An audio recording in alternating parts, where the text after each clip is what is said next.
Bigla ka pa talaga magpakita sa amin, ma, no?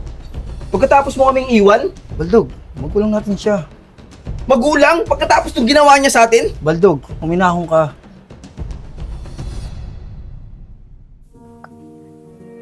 O ano na? Oh, ito na yung mga bag ko. Ano na ba lahat? Oo. O tara na. Wait lang, paano yung mga anak ko? Hayaan mo na yun. Bibigyan kita ng magandang buhay at magsisimula ulit tayo. Tara na. Ma, bakit mo iniwan kami ni Baldog? Ma, iniwan na tayo ni Mama.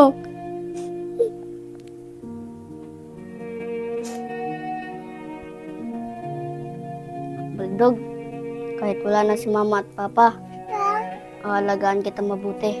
Pangako yun.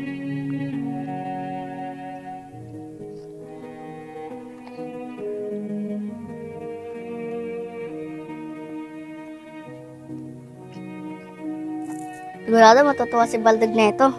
Dala akong ice cream.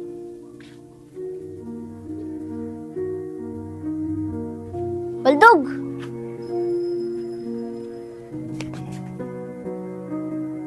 Ah!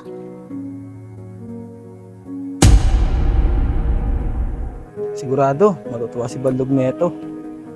Dahil may dala kang pulang halian niya. Baldog! Oh, kuya. Saan ka pa galing? Ito, bumili ako ng makakain mo. Alam ko, magugutom ka ngayon kasi nag-aaral ka eh. Kuya, hindi ko kailangan yan. Ilang beses ko bang uulitin sa'yo, kuya? Hindi na ako bata. Para alagaan mo pa. Kuya, kaya nga ako nagtatrabaho habang nag-aaral. Dahil gusto ko ikaw naman yung matulungan ko. Dahil ang tindi ng sakripisyo mo sa akin, kuya. Nagkaganyan ka dahil sa akin. Hayaan mo naman ako makabawi. Kuya, gusto ko na sa bahay ka lang. Wala ka nang gagawin. Ako nang bahalang bumuhay sa'yo. Baldog, pasensya ka na. Kung matigas ang aking ulo. Ayoko lang kasi maging pabigat sa'yo. Yan! Yan yung pabigat, kuya. Ning minsan hindi mo ako sinumbatan ng ganyan. Hindi mo ako sinabihan nung maliit pa ako na pabigat ako sa'yo. Kahit nagkaganyan ka na, hindi ka nagtanim ng galit sa akin, kuya. Kuya, yung pag-aaral ko, yung pagtatrabaho ko, lahat yung para sa'yo. Dahil iniwan tayo ni Mama. Sana man lang, pakinggan mo ako. Baldog, salamat ah. Hayaan mo, hindi talaga mauulit.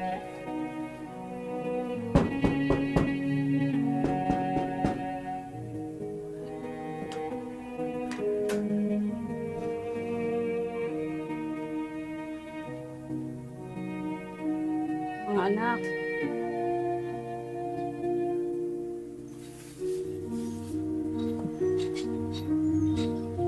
Mga anak.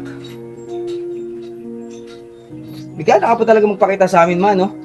Pagkatapos mo kaming iwan, Baldog, magkulong natin siya.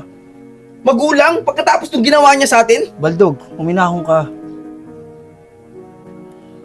Ma, Mga anak, patawarin niyo ako sa ginawa ko.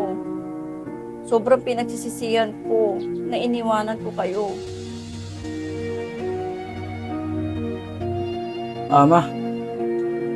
Kalimutan niyo na po yan, nangyari na. Ang mahalaga, ligtas ka po. Pasensya ka na, Baldog.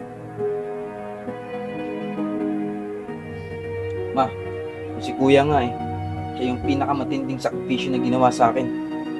Hindi siya nagalit sa inyo. Pasensya na rin po kayo sa inasal ko.